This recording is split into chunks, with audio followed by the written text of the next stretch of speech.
Choose wisely. Two verbs. Actually, one is an adverb, but you get the point. Often, these words are thrown around as if it comes with an instruction manual. You've heard it when you're told to choose a post-secondary degree program or a spouse.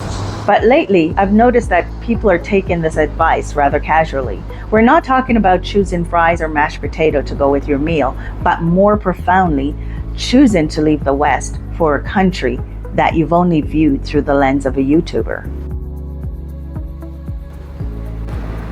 Every choice in life is a tiny domino. Choose the wrong phone plan and you find yourself paying for a data buffet for years to come. Choose the wrong partner and you might inherit a cacti tree collection. Choose the wrong country to relocate to and, well, you might get more than you bargained for.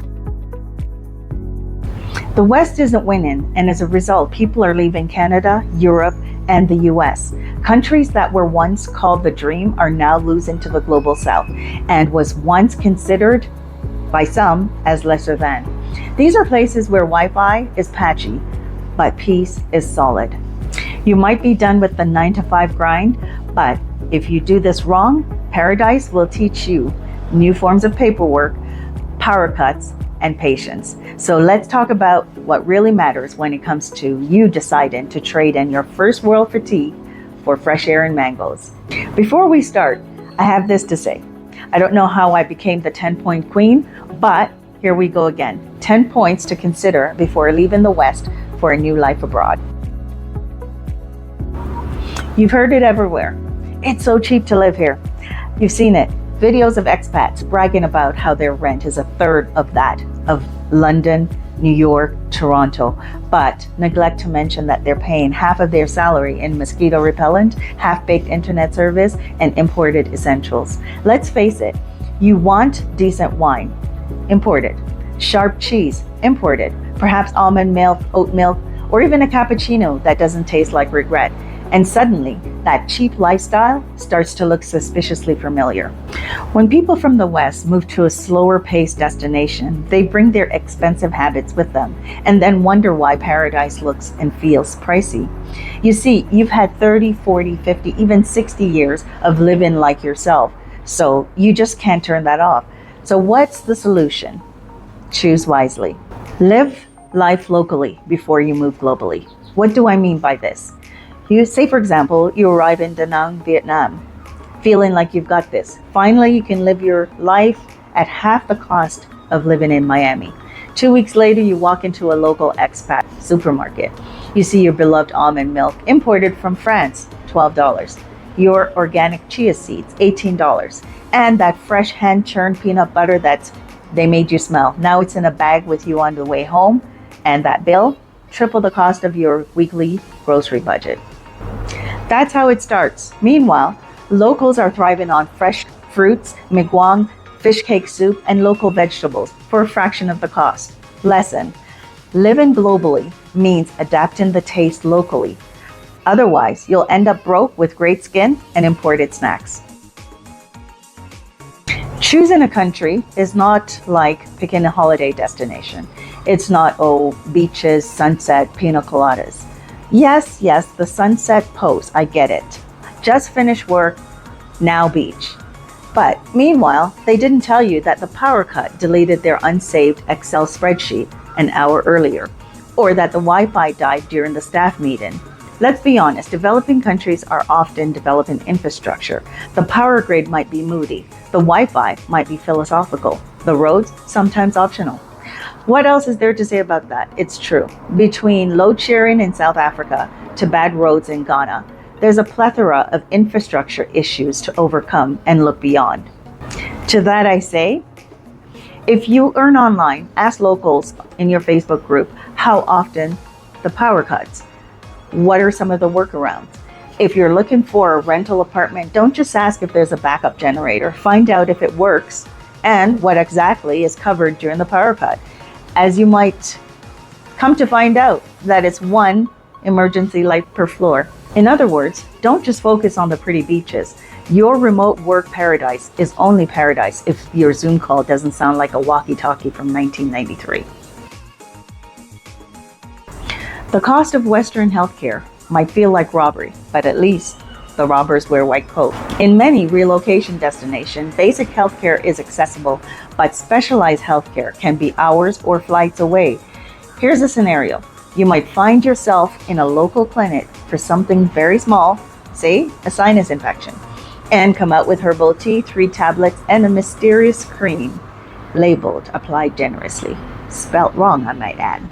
Yes, you might be leaving behind overpriced healthcare in the West, or long wait times in the case of Canada and the UK, but you're also leaving behind the availability of healthcare. Many expats underestimate the limited medical access, what that really means, until they're Googling emergency dentist in blank city at midnight. So, how to mitigate this? Choose wisely. 1. Find out where the nearest private hospitals are before you need it. 2. Make sure to purchase medical insurance before you need it. And 3. Find a reliable medical professional before you need him or her. In some countries, to get a business license, you need 4 passport photos, 3 signatures, a bank letter, and of course, divine intervention. And oh yeah, I forgot to mention the final approval from a man named Joseph who only works on Thursdays. Yeah, these are real scenarios. How to navigate? Choose wisely. The charm of slow living includes the pace of slow systems. The phrase "come back tomorrow" is not a threat, it's a lifestyle. So before you get your panties in a pretzel, or as the Brits would say, your knickers in a knot, remember that patience is now your new passport. You'll go further when you work with the person in this new system that you're trying to navigate. Politeness looks different everywhere. Politeness in the West means saying sorry, say you step on someone's foot. Politeness elsewhere might mean negotiating loudly at a market or refusing your first offer of tea out of respect. You might think that you're friendly while locals think that you're intrusive. So, what do you do in this scenario? Choose wisely. Assimilation isn't selling your soul, it's buying sanity. What do I mean by that? When in Rome, do as the Romans do. Remember, Karen, you're not in Kansas anymore. So, observe and acclimatize before you express or opine. The Western media loves to paint the global South in a single brushstroke, crime-ridden jungle, while ignoring the fact that you can be robbed in Montreal by your utility bill company. Often, it's exaggerated, but the truth is, most destinations are as safe as your habits. What does this mean, Em? She's talking in parables. No, I just want to say, choose wisely. Don't confuse your comfort zone with actual safety. Be mindful of your surroundings. Again, I'll say, be mindful of your surroundings. This applies whether you're in Detroit, Dallas, Denver, or Dar es Salaam. Just work online. You'll be fine. Remote income sounds dreamy until you realize that your clients' meetings are now at 3 a.m. and PayPal doesn't support withdrawal in your new country. Yes, digital nomad sounds great until the government asks for proof of income or your bank freezes your account because you logged in from Zanzibar. So now what? Choose wisely. Test your online systems before you leave. Yes, before you relocate, test your systems. Banking, invoicing. This is done by rerouting it through a VPN for at least 2 to 4 weeks prior to leaving. This helps to hash out any bugs and prep the system for any problems just prior to leaving. Otherwise, you're rich in theory and broke in practice. Paradise will feel less parasitical when you cannot withdraw your paycheck. P.S. Sorry, I can't do anything about the 3 a.m. client call. But then again, you'll have all day to kite surf in Paje.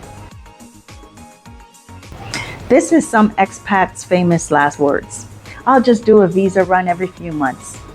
Those months go by very quickly, and the next thing you know, you're on a bus with some locals, their chickens, and a refrigerator, heading to the border. This is not a smart move because one fine day, your friendly immigration officer isn't going to be so friendly, and you'll be Googling, can I get deported for bad planning? To this I say, don't be a dumbass. Overstaying in paradise is not an option. Do your homework ahead of time and do the right thing. If you choose to be careless, then you might as well find a young native and shack up. By the way, I'm not serious, but I am going to say choose wisely. Research your long-term residence before buying a one-way ticket. Visa runs sound cute, but it isn't. If you plan to stay, make it official. In the West, we have systems. Abroad, you have community. But here's the twist. Many expats stick only to expats, which is a bit like moving to Thailand and only hanging out exclusively with Britons complaining about Thailand. There's a cure for that. Choose wisely. Don't just seek out expat bubbles. You'll learn more about yourself with locals in local Facebook groups. Mix, engage, learn. It's amazing what you'll discover when you stop searching for home and start building it. And last but certainly not least, every paradise has its price. Some, it's humidity. Others, it's paperwork. Maybe it's leftover processes from colonial days, or slow shipping, patchy Wi-Fi, no oat milk for 100 kilometers. Or perhaps it's Mzungu tax. What is that, you wonder? That's a surcharge you pay for being a foreigner. You see, Mzungu is Swahili for white man. Mlungu is Xhosa and Zulu for white man. And Mlungu is Shona, yes, you guessed it, for white man. Now, you might think that this is reserved for the white man or woman. No, fam. Even I fall into the category of Mzungu tax. Yes, a little old Jamaican me. Why? Because how dare I sound American? So, what do? Choose wisely. I learned to have a friend with me when I go to negotiate something or purchase something that is of substantial value. I keep my mouth shut. This is not about me. This is about the taxes, the paradise tax that we all have to pay to find that place that gives us peace. Real peace, not Pinterest peace. The type of peace that you can no longer do without. That peace is worth the Mzungu, Mlungu, and Murungu tax. See, choosing wisely isn't about finding the cheapest beach house. It's about finding a place that fits your values, not your vanity metrics. The West sells us a very specific version of success: a bigger house, a newer car, longer hours, shorter life.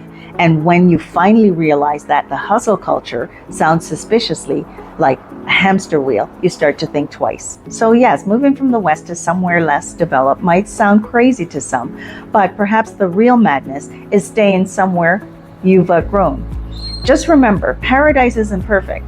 It's just peaceful if you choose wisely. I'm not here to tell you where to go. I'm just here to remind you that paradise doesn't refund poor choices. Not because you might regret it, but because you might actually get what you want and find out that it isn't what you need.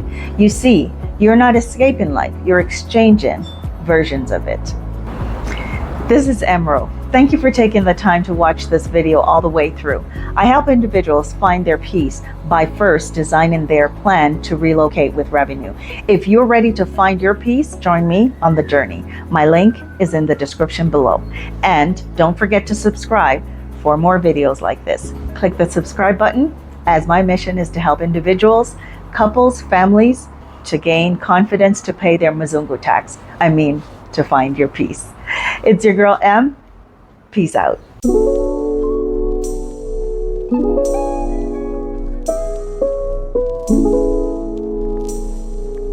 Thank you.